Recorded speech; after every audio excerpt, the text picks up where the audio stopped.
He stepped out of a black Lincoln, tailored suit, calm expression, every step saying he belonged.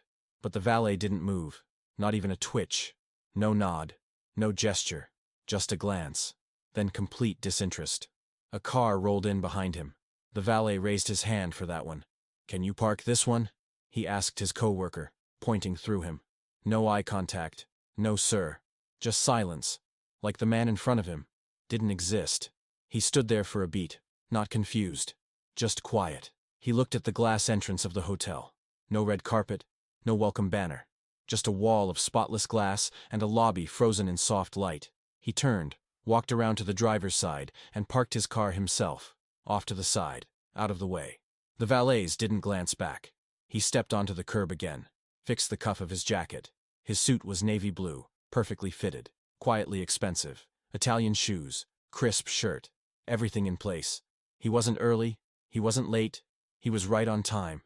And yet, as he walked through the front doors of the hotel, the concierge at the side gave a flicker of a smile that disappeared the second she got a better look. Inside, the lobby was designed to impress. Minimal. High ceilings. Gold accents. Velvet chairs no one ever sat in. Behind the main desk, a woman was typing. Fast and indifferent. He approached slowly, calmly. She didn't look up. "Can I help you?" she asked, mid-keystroke. "Yes," he replied. "I'm here for the SummitNet conference. I believe we have the Redwood room reserved." Now she looked. Quick glance, full scan, slight frown. "Are you with one of the vendors?" she asked. "No." She hesitated. "Right. Well, we're still getting the space ready," she said. "Would you mind waiting outside?" He blinked once. "I'm also speaking at the event." Her tone didn't change. "Still, we're not quite ready. If you could just step outside, we'll call someone when it's time." There was no apology, no smile, no respect. Behind the desk, another staff member appeared. A young guy in a navy blazer, walkie-talkie clipped to his hip. He sized the man up, eyes going to his chest like he was looking for a security badge. "You with logistics or security?" he asked, voice lowered. The man didn't flinch. "I'm attending the conference." The guy nodded slowly. "All right, just give us a few. We'll send someone for you." He exhaled through his nose, measured, then turned and walked back toward the doors. Outside, the breeze had picked up. People were arriving. A white man in a gray plaid suit pulled up in a sleek black Audi. The valets ran to his car. One opened the door. Another shook his hand. Smiles. Greetings. No one asked him to wait outside. As the man walked into the lobby, he glanced at the man in the navy suit, then kept walking. Inside. Welcomed. Escorted. By the same people who had just asked the man to step aside. The glass doors hissed shut behind him. The man now stood alone, back on the pavement. Same spot. Different feeling. He checked his watch. 9:08 a.m. His talk wasn't for another 50 minutes. He had time, but there was something simmering, and it wasn't anger. It was something colder. Across the street, life went on. A mom pushed a stroller into a coffee shop. A bus exhaled at a stoplight. The world had no idea what just happened here. But he did. This wasn't the first time. Wasn't even the worst. But something about the silence, the ease with which they had dismissed him, again, was sitting heavier than usual. Then his phone buzzed. "Boss," came the voice on the other end. "Jalen. Just checking. Did they greet you yet?" He looked at the glass doors. "Not exactly," he replied, tone even. There was a pause on the line. Not confusion. Not surprise. Just silence. Jalen had heard that voice before. Not raised. Not sharp. But the kind that meant he was filing something away. "You want me to come down?" "No," he said. "Stay with the investors. They'll be arriving in the next 15. Let me handle this." He ended the call, straightened his tie, turned, and walked back through the doors. He walked back through the hotel's glass doors. This time, slower. Not because he was uncertain, but because he wanted them to see him again. The same man. Same suit. Same presence. The same presence they had overlooked 15 minutes earlier. The woman at the front desk saw him immediately. But her expression didn't change. No apology. No welcome. Just a slight hardening in her eyes, like he was interrupting her rhythm. "I thought I asked you to wait outside, sir," she said, still typing. "And I waited," he replied, calm as glass. "Now, I'd like to speak with the event coordinator." She looked up, finally. Really looked, but not with warmth, more like calculation. "And your name?" she asked. "Darius Whitfield." There was a beat. Her fingers paused on the keyboard. Then came the flicker. That moment where the mind starts racing, trying to connect the dots that should have been obvious the first time. "You said Whitmore?" "Whitfield." She blinked, nodded once, then turned slightly toward the guy in the navy blazer. "Can you call Gina from events?" He gave a half-silent nod and walked off, already lifting his walkie-talkie to his mouth. Darius stood still. No shifting, no looking around. He just stood there. One of the bellhops passed by, wheeling a cart stacked with black briefcases and branded laptop bags. Darius stepped aside, casually, and spotted two familiar faces exiting the elevator across the lobby. Board members. His board. Both wearing custom Summit Net lanyards, clipped neatly to their suits. One of them saw him, nodded with a polite half-smile, then immediately turned to shake hands with a hotel manager who seemed to materialize out of nowhere. Tall, clean-cut, pocket square, a handshake with the board, a welcoming nod, a smile that had never once been offered to Darius. He raised his hand, just slightly, to catch the manager's attention. The man's eyes met his, hesitated, and then shifted away. Darius turned back toward the desk. "Ma'am," he said softly but firmly, "I'm going to say this once more. I'm not a guest. I'm not with security. I'm not here to drop something off. I'm the reason these people are staying in your building today." His voice was still composed, but there was weight behind every syllable now. "I organized this summit. I brought over 60 of the most influential investors in West Coast tech into this hotel." She opened her mouth, perhaps to say, "I understand," or, "Sorry, sir." But before a single word could escape, the man with the walkie-talkie returned. "She's on her way," he said. Then after a pause he added, "You're really the CEO?" Darius didn't flinch. He gave the smallest nod, with a half-smile that didn't touch his eyes. "I didn't just build this company," he said. "I funded it. I wrote the first line of code. I signed the contract with this hotel myself, and I chose this location because I believed in the idea of professional courtesy." The lobby got quieter. Not in volume, but in presence. The kind of quiet that happens when people suddenly realize they may have miscalculated. He continued, tone cool, pace even. "I manage over $5 billion in active assets, and I almost trusted you to help grow that." That line didn't echo, but it didn't need to. The silence that followed wasn't disbelief anymore. It was discomfort. The woman behind the desk shifted. Her hands fidgeted near the keyboard now. The confidence she wore earlier? Gone. She looked like someone searching for a line that didn't exist. But before she could try, Gina walked into the lobby, folder in hand, phone tucked against her shoulder. Already talking, already moving. Then she saw him. "Mr. Whitfield," she said, voice lifting into surprise and apology. "I am so sorry for the delay. We weren't informed you'd arrived." She tucked the folder against her hip and gestured with her hand. "Please, come with me. The Redwood room is all set. Coffee's being served. The investors are already gathering." And, just like that, the energy in the lobby shifted. The same staff that had asked him to wait outside? Now they parted like water. The woman behind the desk stepped back. The man with the walkie-talkie looked down at his shoes. Darius didn't say another word. He followed Gina across the marble floor, past the desk, past the man, past the woman whose cheeks were now flush with either embarrassment or something else. He didn't need to speak anymore, because what they had failed to see wasn't a man trying to enter a space where he didn't belong. What they missed, what they refused to acknowledge, was that the space already belonged to him. He had simply paused, stood still, given them a chance to realize, to correct themselves. They chose not to. But what would come next wouldn't be a lesson in anger. It would be a lesson in memory. And Darius Whitfield had an excellent one.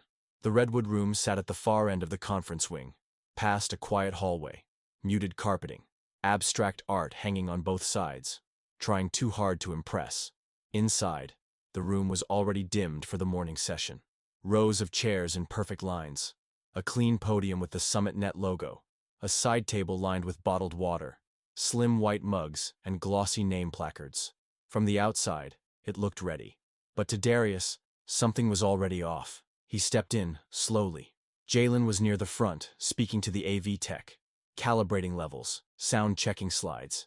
He gave Darius a small nod, the kind that meant, "I got this." A few early investors stood by the back coffee station. Whispers, polite smiles. No one knew what had happened in the lobby. Darius didn't walk to the stage. Not yet. Instead, he turned into the side room tucked just behind the curtains, the private lounge reserved for speakers. He closed the door behind him. Silence. A single couch. A chilled bottle of sparkling water. An iPad on the table with the day's run of show. He walked past it all, stood by the window, his reflection staring back at him through tinted glass. He still looked the part. Suit clean, posture upright, everything in place. But inside, he felt tired. Not just physically, deeper than that. A fatigue that came not from being questioned, but from being questioned again. A man could survive the first offense, even the second. But what wears you down is the repetition, the quiet disrespect, the assumption. He pulled out his phone. Tammy. His voice was flat but steady. She picked up instantly. Talk to me. We're moving the summit. There was no gasp on the other end. Tammy knew that tone. It was the same tone he'd used the day he turned down Series A funding because a VC firm asked if he was the technical co-founder or just the face. She didn't question. Today? Right now. You want to relocate 50 people with less than an hour's notice. I don't want to, he said. I need to. Another pause. Fairmont or Hayes? Hayes, he said. Tell them we're activating the contingency booking. Get staff in place. Shift AV, reroute catering. And the guests? I want every investor redirected there within the hour. No excuses. Make sure they understand. This isn't about scheduling. This is about principle. I'll explain once we're set. Tammy's voice dropped into gear. Got it. Want me to cancel the hotel suites too? All of them. What about the penalty clause? Charge it to me, personally. If they fight, escalate it. She exhaled slowly. Understood. I'll start the move. And Tammy, yes? Don't call it a reschedule. Tell them we're leaving. She didn't respond with words. Just hung up. That's why she was chief of ops. Darius turned from the window. He didn't slam anything. Didn't pace. Didn't curse. He picked up his laptop. Unplugged it. Folded his notes. The silence in the room remained unbroken. But something in the air had changed. He walked out of the lounge just as Jalen approached. You want to run through slides real quick? Darius shook his head. Change of plans. Jalen tilted his head slightly, then raised an eyebrow. Oh, it clicked. You made the call? Already done. It took a second, but then Jalen nodded. They didn't even try to make it right, did they? Nope. Want me to tell the board? I'll speak to them myself, Darius said. Just start rerouting the guests. Quietly. Jalen cracked a small, proud smile. Got it. Nobody thanks the hotel on the way out. Exactly. Within minutes, the transition began. Jalen moved through the redwood room like a breeze. Quick handshakes, subtle nods, quiet whispers. We've moved the session. It's just a few blocks away. We've got a better setup at the Hayes. Mr. Whitfield will explain everything there. Meanwhile, Tammy was on the phone. Rerouting deliveries, confirming the backup venue's readiness, ordering the AV shift, canceling catering on the spot. She was everywhere, without moving an inch. Darius returned to the conference room only once. He didn't stop to explain. He didn't issue a statement. He walked to the front row, picked up his laptop, slid his notes into his briefcase, and turned around. That's when the hotel manager finally showed up. Folder in hand, tight face, half smile loaded with regret. Mr. Whitfield, he said, I understand there was a mix-up at the front desk this morning. I want to personally apologize. This was never our intent. Darius zipped up his case. Didn't even blink. You didn't offend me, he said. You just disqualified yourselves. The manager's lips parted, then closed again. Darius stepped back. This isn't about ego, he added. It's about standards. And with that he turned, walked toward the exit. No anger, no scene. Because sometimes the loudest thing in the room is the moment you leave it. The lobby was quieter now, but not in a peaceful way. The kind of quiet that follows when people realize they've missed something big, or someone. Darius walked through the space like it no longer belonged to him, because in truth, it never had. The same front desk clerk looked up. Her eyes were uncertain now, mouth tight, hands folded neatly but knuckles slightly white. She didn't say a word, and he didn't look at her long enough to offer one. The man with the walkie-talkie was gone. The glass doors opened with that same soft hiss, but this time, Darius didn't stop at the edge, didn't hesitate. A black SUV pulled to the curb. The driver stepped out, opened the rear door. No questions, no instructions, just readiness. Darius climbed in, briefcase in one hand, phone already buzzing in the other. But this wasn't the end of the day's story. It was just the part where everyone else started catching up. Inside, the Redwood room still looked immaculate. White linen, unused mugs, a tray of untouched croissants. A hotel staff member straightened a placard on the podium. But the rows of chairs? They were thinning. Whispers had replaced the hum of excitement. Investors checking their phones. Some heading toward the exit without saying a word. Gina, still in the back hallway, was speaking to catering when her earpiece clicked. The voice came low and panicked. "Gina, the guests, they're leaving." "What do you mean leaving?" "I mean, people are checking out, canceling their keys, walking out without notice." She blinked, turned slowly to look toward the conference room. The hallway was now empty. The soft chatter from moments ago? Gone. In the lobby, the receptionist kept clicking through her screen. Guest list, room blocks, meal reservations, all unraveling line by line. She picked up the phone. "Front desk to events. We're losing them. Fast." Back at the Haze, only a few blocks away, Darius stood in a sunlit conference atrium. Glass walls, high ceilings, natural wood tones and clean white lighting. No one asked his name when he walked in. No one sized him up. No one doubted he was the one in charge. They didn't need convincing. They'd been prepared.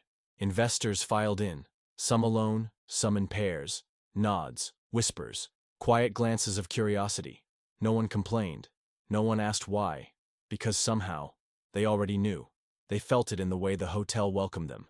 They heard it in Jalen's calm updates. "We've had a shift. More private, more prepared. Mr. Whitfield will speak shortly." The Hayes staff moved with practiced efficiency. Tech support was already connecting laptops. A new coffee bar had been rolled into the back of the space. Printed name tags arrived within minutes. Meanwhile, back at the original hotel, the manager held a paper in his hand. A termination notice. From Whitfield Dynamics. Clean. Legal. Signed. Effective immediately. No lawsuit. No warning. Just a severance. And a heavy, visible cost. He called upstairs. "We lost the event," he said. A pause. "How?" The manager looked toward the emptying lobby. "The guest we didn't recognize. He was the event." Emails started flooding in. "Where did the conference go? Was this a last-minute relocation? Is the Redwood room still active?" Within hours, the story started trickling through tech circles. Not outrage, not viral noise, just a quiet understanding that something had happened, and someone had noticed. By midweek, 3 other companies had quietly pulled their bookings from the hotel. No public statements, no protest. Just a simple message. "We've decided to move in a different direction." Behind those closed doors, in private boardrooms, the conversations weren't vague. "You hear what happened with Whitfield's team?"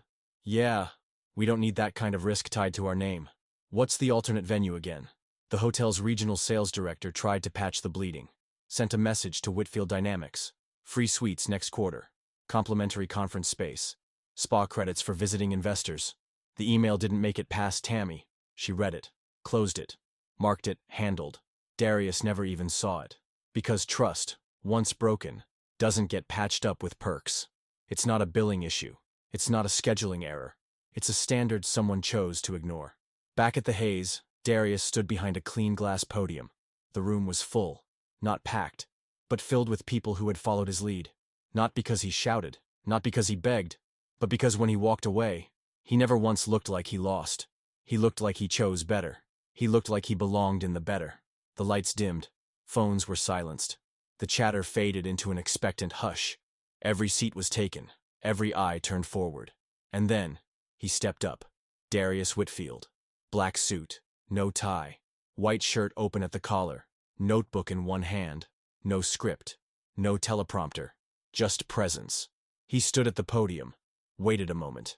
Let the room settle. Not with command, but with stillness. Then he spoke. "Before we begin."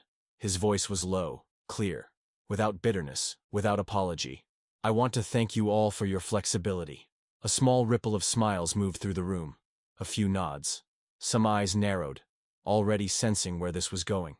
"I know the change of venue was unexpected, but I believe where we choose to gather says a lot about what we value." Now the silence had weight. He let that hang. "I chose the original hotel for its reputation," he continued. "Its style, its service, its proximity to your offices. I thought I had made the safe, professional choice." A few more nods. One man in the second row leaned forward. Another, arms crossed, pressed his lips tight. But this morning, Darius said, I was reminded of something. That a polished lobby and a 5-star rating don't guarantee respect. Now jaws were tightening. Phones were placed face down. Everyone was listening. I was asked to wait outside, he said. Twice. By staff who never once asked my name. Never asked what I was there for. Never even asked if I needed help. I parked my own car. I reintroduced myself. I explained why I was there. A breath. Short. But in that space, none of it mattered. He scanned the room, not with judgment, but with clarity. He wasn't angry. He was awake. Some of you might be surprised by that, he said. Others, probably not. And he let that sit. I don't believe in yelling. I don't believe in dragging people down just to prove a point.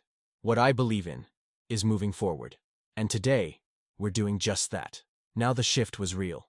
This wasn't a grievance. It was a reminder. Somewhere that sees us, hears us, and treats our business with the seriousness it deserves. A few claps began. Not polite. Respectful. It built slowly, then spread across the room. Not applause for a man. Applause for a truth. In the back, Jalen watched, arms crossed, head slightly tilted. That quiet, knowing pride on his face. Darius waited for the applause to fade, then continued. This summit was never about a venue.